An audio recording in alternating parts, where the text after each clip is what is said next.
মাছের দাম কত কয়? 180 টাকা পাঙ্গাস, আমাদের জাতীয় পাঙ্গাস। 180 টাকা। মানে আপনি কিনবেন কি? দেখি লইতে পারি একটা গরুর গোস্ত খায়, আমরা গরিবের পাঙ্গাস দই অনেক কিছু। মামুন ভাই ফাঙ্গাস কিনতে আইছে।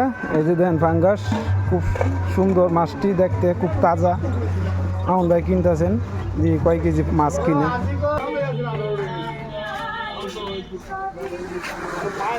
আলহামদুলিল্লাহ ভালো বড় মাছ দেখা যায়, ভালো অনেক বড় বড় মাছই আনছে, তাই না?